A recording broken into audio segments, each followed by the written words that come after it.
Things can only get better is a phrase that we typically associate after a West Ham defeat, but this time I actually think that's untrue. Things could get a lot worse.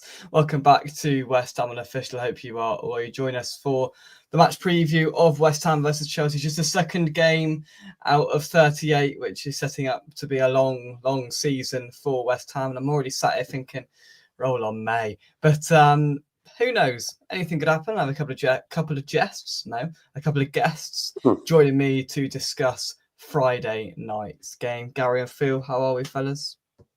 All good, Jake. You? Good. Not bad at all. Very good, thank you. I've just about recovered from our gallivant up to Sunderland on Saturday to see us open up the season in style.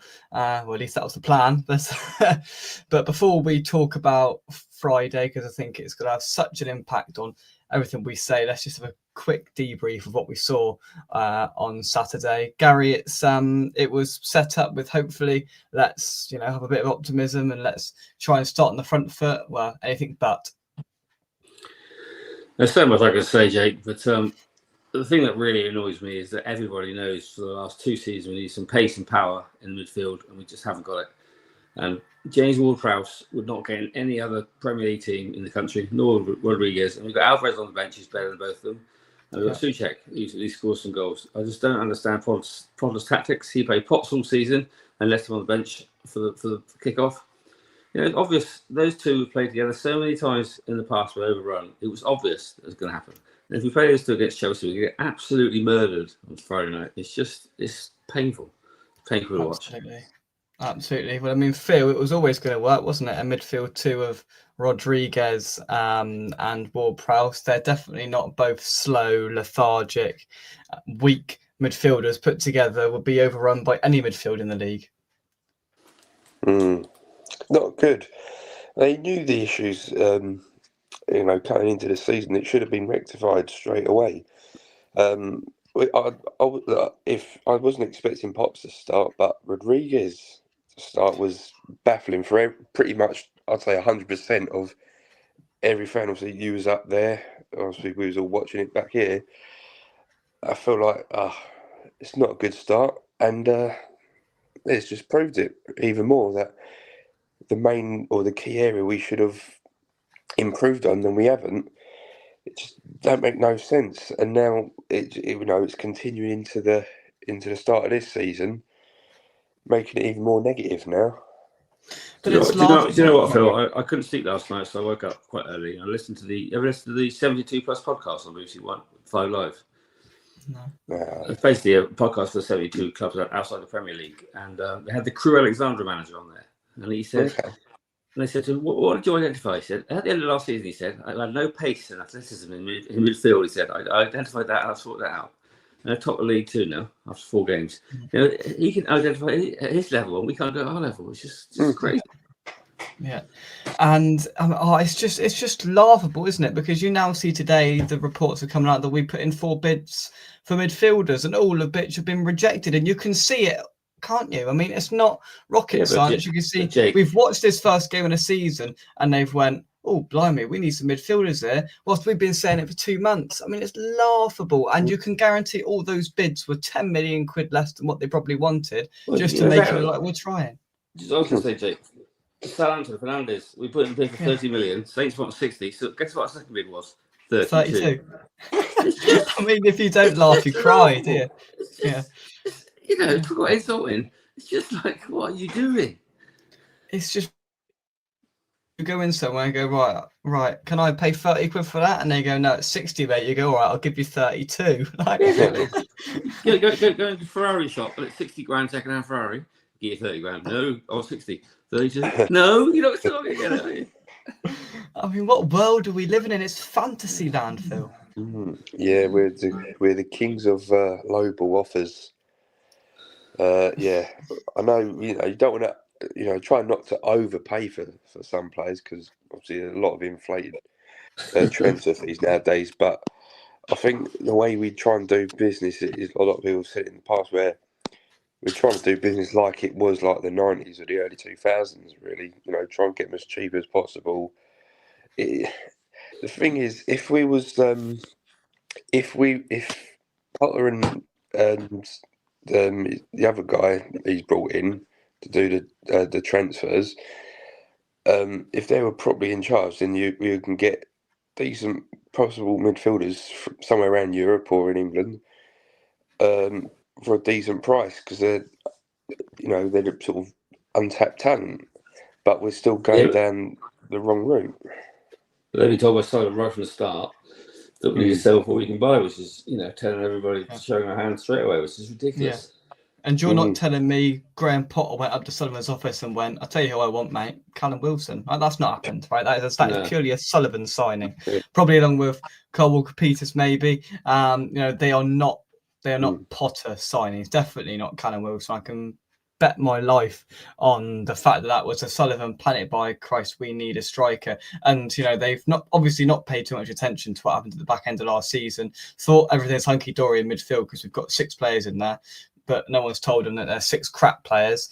We've started off the season by getting dominated in midfield by Xhaka and a couple of nobodies, and then all of a sudden they've went, "Oh, blimey, we need a couple of midfielders here," and we've put in lowball bids for players that probably don't want to move, and we're putting in bids that are way below what they're being estimated at. And clubs now know that we've backed ourselves into a corner because they know we're desperate to sign midfielders. So all of a sudden the price keeps going up, and we're doing ourselves no favors because they're going, "Hang on a minute, they need a midfielder," and in the end they'll pay. They're desperate. They'll pay whatever we say.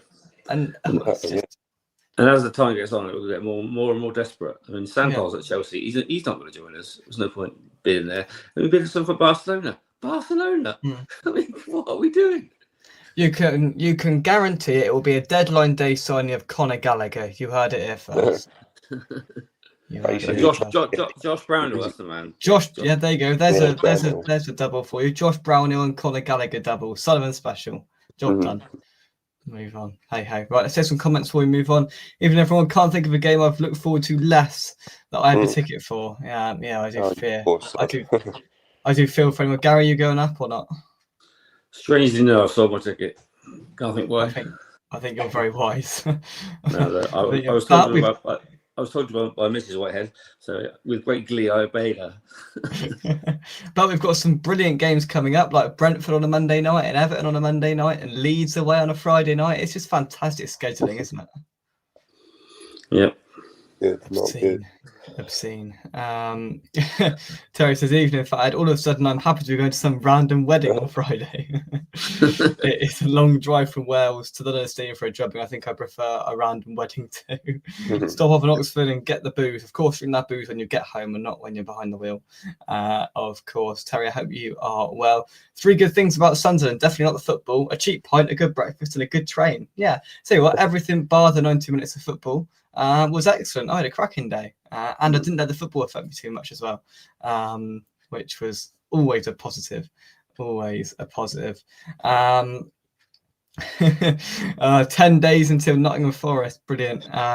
Don't remind me, cricket ground might be the highlight as we walk past Trent Bridge in 10 days time to go to the City ground. The highlight of the day might be then as we peek in, and we always lose at Forest, so it's nailed on, but who knows? Never know. Right, let's turn our attentions to Friday, shall we? I mean, this had the ingredients, if we started the season well, to be a really good, up for it, electric crowd. Friday night, Chelsea always play well against them. It's not. It's going to be silent. It's going to be bleak, and it's probably going to be a battering, if we're being totally honest. Have we got? Can we muster any optimism or confidence from anywhere from this game? Nope. You can't see it. I mean, it's going to be very, very, very difficult. They're a good side, Chelsea. They are officially the champions of the world. So it's going to be a tough game. It is. Do you know what, Phil? It feels like a lost cause, and it feels like a, take the 2-0 loss and let's move on, doesn't it? If we're going to lose, let's try and lose with some dignity. Yeah, exactly. That's all I can say. Let's have a go. Yeah. So on the front foot, let's attack them. But Potter won't, he'll sit back. But we should attack them. That's our only hope, really. See what sort of nations play. They got a dodgy keeper. What they got? Sanchez. We haven't got a dodgy keeper, have we? Yeah, but I felt sorry for him. It's his first game, no training, chucked him straight in. I think that's Oh yeah, tough. chucked him straight in. I thought it was daft. I thought he'd go with Areola every day of the week. I was yeah. convinced that he'd go Areola. He hasn't played in, and he's had barely any training. Hermes, and he was chucked straight in. That first goal was his fault. The third goal was his fault. He's at blame for 2/3 of it. And you can't get away from that. And look, he might be a brilliant keeper, but I was convinced he'd just go with Areola. He'd bed Hermiston in for the cup game in a couple of weeks' time, and then we might see a changing of the guard. But again, that baffled me to start with less than a week's training. Let's just chuck him in and see how he gets on against Sunderland. It was bizarre. But funny enough, it wasn't the bizarrest, I think that's a word, choice. And that was in midfield. Now we'll know from whatever time it'll be, 6:45 Friday night, when we receive the lineup of what that midfield is constructed by. And I genuinely think there will be riots if it's Ward-Prowse and Rodriguez. He must change it. If he picks those two, then he should be sacked on the spot. Yeah, literally just sacked on the spot. If I was David Simon and I saw the lineup that came out, I'd go down and just sack him immediately. Yeah. Oh no, I agree, and he's got to change it in some way. Then it looks like Alvarez is out the door, which I think is ridiculous. I think he's I don't understand that. I think he's. I mean, he didn't have the best season last season, but I am putting him down in the top 2 out of the 6 midfielders we've got. Right, he is in the top 2, and you can. I mean, with the impact that Souček has, he's got to be up there. Paqueta has been well off it, and there's nobody that's getting past him in that sense, and he's the one we're choosing to get rid of. So it's probably not going to be him. I mean, his options are narrowing swiftly. I mean, he's probably going to take out one of them and put Souček in field and leave the other one there. That'd be my guess. Yeah, I mean, I know a lot of people have moaned about Souček and everything, but I'd rather have him starting over Rodriguez, to be honest with you. And Ward-Prowse. And Ward-Prowse. Yeah. I think if people want Potts to start, that can work one of two ways, because it could end up being overwhelming for him. Start making his first start against a team like Chelsea, who's going to be going for it, and he could be like a rabbit. He can't do any worse, Phil. He can't do any worse.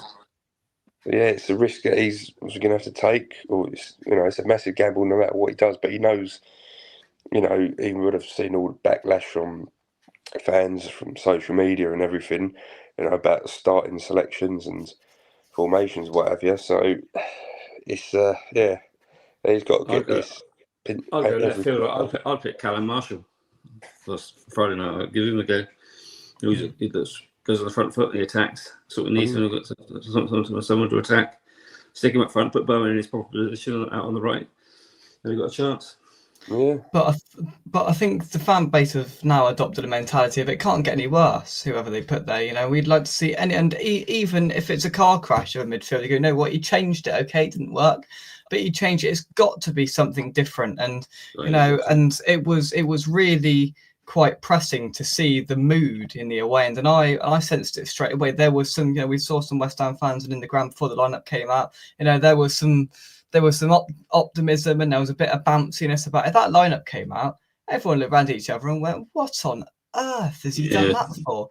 And then after the first sort of 10-15 minutes, as the reality set in and all our fears were sort of materialised, and you look round and it's just back to last season. It's a sense of apathy. The fan, I mean, people have travelled 5-6 hours to get out there on Saturday, and it was utter rubbish, right? The first half was pretty even. It was reduced down to a bit of a scrap, to be honest. It was pretty even, but the second half, I said it in the vlog, it was one of the worst second half performances I think I've ever seen from West Ham. In a 45-minute isolated period, I don't think I've seen much worse, and we have seen some crap over the years. It was just void of anything. And you thought half-time, it wasn't great, but Sunderland weren't great either. He'll make some changes at half-time, and we might look a bit better in the second half. He waits till, I think it was 2-0 or whatever, to even think about making any changes in that midfield area. I mean, it was like, what are you watching, mate? The sad thing is, Jake, there's no fight back. There's no leaders in the team, and there's no fight back. 1-0 down, there was no fight at all. Zero fight. How many yellow cards do we get? One. We get 2 or 3 at least. Let's get some tackling. Let's show some fight, show some spirit. But nothing's there. There's nothing. The whole team's full of nothing. But it's just how limp we are about it and how pedestrian. You've got those two in midfield, Phil, in Rodriguez and Ward-Prowse. It seems like I'm just slagging them off, but it really annoyed me. But you could put it across the whole pitch. No one put a tackle in. No one even put a foot in. Exactly. It was just like, let's airy-fairy wander around and apply a little bit of pressure. We got out-pressed. We got out-fought. A lower intensity compared to Sunderland. Nobody wanted to take it by the scruff of the neck, make a challenge, and give us something to shout about. It was one of the most pedestrian and lazy performances I've ever seen. You need a Julian or an Alvin or a Billy Bonds just to smash into somebody. That's what you need. Exactly that, Gary. Yeah. I just couldn't get my head around it at all. Right, where did we get to in these comments? Didn't let the football affect you. You were livid. I wasn't pleased, but I've been a lot more angry. Man United away a couple of years ago springs to mind, but I wasn't. Do you know what? I got to a sense of justice with it by the 80th minute, I think. And then the third goal went in, and I was like, "Oh my lord!" 3-2 win. You heard it here first. That is not going to happen. Strangely, after that shambolic performance on Saturday, something unexpected might just happen, although it is highly unlikely. Something slightly unexpected. What, the stadium will still be full by the 80th minute? It'd be interesting to see what the atmosphere is going to be like going in there. Flat. It'll be flat as anything. Yeah. That's what I think. So ineffective was Rodriguez. I thought he was being subbed on when they came out for the second half. I mean, I didn't blame you for that at all, because you just didn't notice him. He just stood there and just jogged around a bit, and I'm like, this is just a complete waste of time. But Chelsea, world champions, blah blah blah, seem like they're gonna push on this season with pace and with intensity and with a dominant midfield. Phil, it's got all the ingredients to be a disaster. Let's be honest.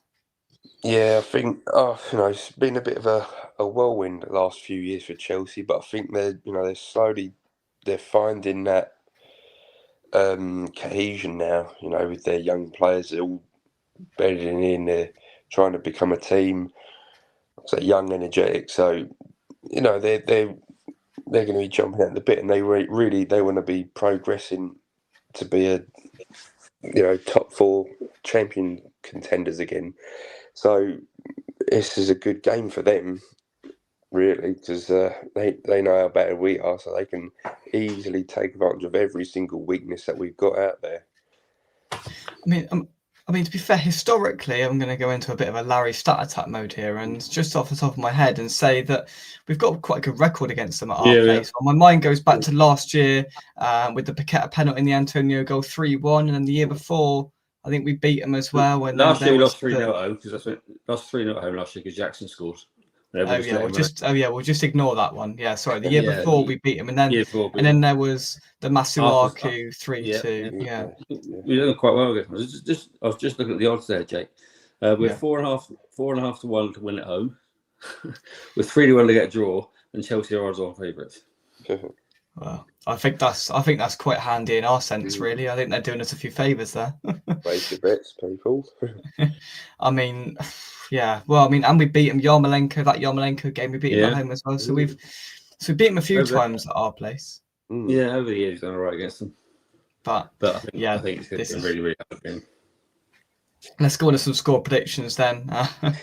This could be bleak. Phil? Oh, let's have a look. 3-0 to Chelsea. Yeah. Gary? I was going to say that as well, but my stupid bet will be 1-0 to West Ham by a fluke, because I always do that. But realistically, I think it's going to be 3 or 4-0 to Chelsea. Yeah, if you take 4, I'll take 2 then. So I'll try and be the beacon of optimism here with a 2-0 defeat predicted. Do you know what? We've been doing this a long time. I've been sat here week in, week out doing these previews for the best part of 4 years, and I've never sat here and had 2 guests on and there be just no debate about whether we're going to have any impact on this game. I've never sat here and had so much of it. Yeah, we're going to lose predictions. I think this is normally someone will. Yeah, it's the worst spot I can remember. Look at our options. We haven't got any options at all. No, we've got nothing in midfield. We can, between the 3 of us, we can sit around and chuck around, as you said, some bad eggs and just make up a midfield. Still got no pace, still got no power, still got no dynamism. We've got no forwards. You know, Yeah. what do you do? Literally, what can you do with the team we've got? Exactly, and it's and maybe it's just hit home. I mean, I said straight after the game to Nicky at West Ham Fan TV on Saturday. I said he looks to the bench, and he's got Wilson, Suchek, and Irving to bring on. I mean, what a state to get in! It's just embarrassing, isn't it? There's no. I mean, if a couple of players get injured, then we're doomed. Absolutely doomed. Like, if you say right now, I mean, how unfortunate it would be if Bowen and Wan-Bissaka both tore their, oh my god, if they both tore their ACL on Saturday, on Friday night, or whatever, then you'd put us going down, wouldn't you? Yeah. If Bowen gets injured, we are in so much trouble. Yeah. I feel so sorry for Bowen because he's literally carrying the whole club on his shoulders. Yeah. And it was so frustrating to see on Saturday that we're trying this 2 up front thing, but neither of them knew where they were playing. Their positioning was woeful, the pair of them. Bowen needs to be played out on the right, otherwise he's just flogging a dead horse. I can see why, trying to get him close to Fulkrug, but there was times where they were stood like directly behind one another. You know, this isn't working. Positionally, you're all over the gaff, and Bowen needs to be in his position to impact it in a positive way. I still haven't seen Fulkrug have a good game for West Ham. I mean, he's got all the vibes and he looks good around the dressing room and he's lost weight, but I've yet to see him have a good 20 minutes at all, to be totally honest. So that needs to improve quickly. And at the end of the day, go on. Lucas needs to step up as well, I'm afraid. Yeah. He's a senior pro, plays for Brazil, and needs to look a bit more, be more visible in the team than he is at the moment. I think he hides away. Yeah, exactly. If a couple of players get injured, Phil's in goal, putting a shift in front of the back four. Yeah, I'm a decent size for a goalkeeper. I can do a few dives. Exactly. This is the Europa Conference League winners' derby. It is champions of Europe. Oh dear. Me. Yeah, that seems, unfortunately, that seems like about 15 years ago, that Europa Conference League victory, and how times have changed and moved on. But yeah, I've never sat here on a preview and had and I agree with that 100%, had such a resounding opinion of we're going to lose, and we're going to lose pretty convincingly. And I think that sums up everything that's going on at the football club at the moment, and it's bad. And you can attach any negative adjective to it you like. It is bleak, really, really bad, and it would take an absolute miracle for us to get a result on Friday. A miracle. And I don't think I've ever been so sure of a defeat. Let me ask you both the question: if we don't bring anyone else in and don't change the manager, will we get relegated? Yes. I do. Yeah, I generally do. That's a sad state of affairs, isn't it? It is. Derby, watch out for your 11 points. We might break that record. Yeah, I mean, from watching that firsthand on Saturday, I was in complete and utter despair, to be totally honest, and as were 3,000 others as well. It was, and if that carries on, we ain't getting anywhere near where we need to be. Nowhere near it at all. And I think most of the fan base have probably accepted that. We need midfielders. We need a shift in mentality, and we need a lot, to be totally honest. And we've left ourselves 11 days of a transfer window, so that's good. Yeah. That's good. That's the sad thing. We've known this is what we needed. Everybody's known what we needed for the whole summer. We've done nothing about it. Yeah. I mean, to be fair, it's bad enough saying we've known this since the end of May. We've known this since January, right? Yeah. Well, to be honest, we know since we sold Declan, really, to be honest. Yeah, well, very true. Yeah, we've known this for an extended period of time. And the frustrating thing about it, Phil, is that it just seems like we've completely neglected it and pushed it down the road. And it's now come to the fore, and everyone at the club seems shocked. We're the only people not shocked because we've seen it coming a mile off. It's like having a rotten tooth. You want to go to the dentist and get it sorted out, but you don't do it, and then it gets to the point where you've got to get rid of it because it's gone all manky. That's basically what we're like now. Oh, great. The trouble is as well, Phil, at the start of the summer, if I said to you, here's £100, put your money on what the first 2 times would be, and you said 2 fullbacks, I'd have said, no chance. No. Exactly. Let's address that really problem area of our team. Fullbacks. Yeah, okay. I think they're just there to be extra cover. So we ain't really bought anyone as main starters apart from Jufu. We didn't know if he was going to be a starter or not, and then Hermanson didn't know if he's going to be starting yet. Walker Peters, he's merely a squad player, as is Wilson. At least we've got plenty of fullbacks, so eh? Exactly, yeah. Until they all get injured. Yeah. Chelsea fan, and to be fair, normally when we get these comments, I'll be like, nah, don't worry. But I think he's probably right, to be totally honest. Lads, I'm scared for you on Friday. I'm scared as well. Cole Palmer, Estevao, Pedro will hurt your team badly. Whoever you put up, if by the way, you could put Fat Frank in midfield, and it would still hurt us. To be totally honest. Yeah. How good does that Estevao look? God, my goodness me! If he plays against us, we're in big trouble. Mm-hmm. Oh, we're in big trouble regardless. We will give you the ball and play counter-attack. Maresca will make sure West Ham has possession, sometimes to free up the space and punish you will, in my opinion. But there we are.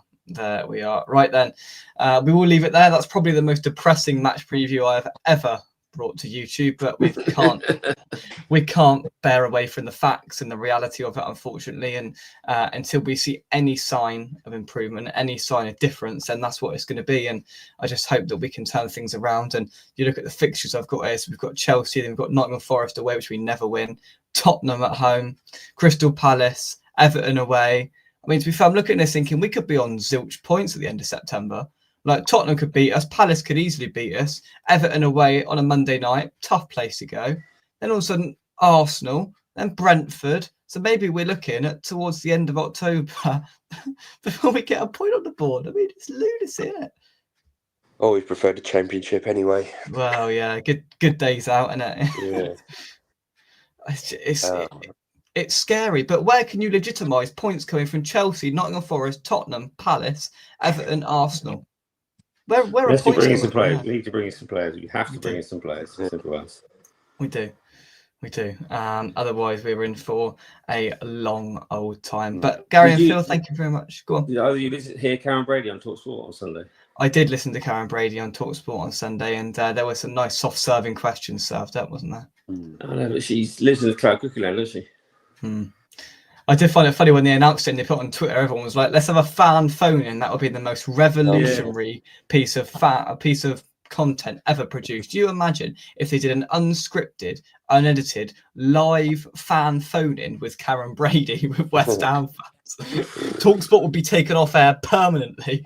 Yeah, that's true. She wouldn't have stood for that, would she? No, definitely not.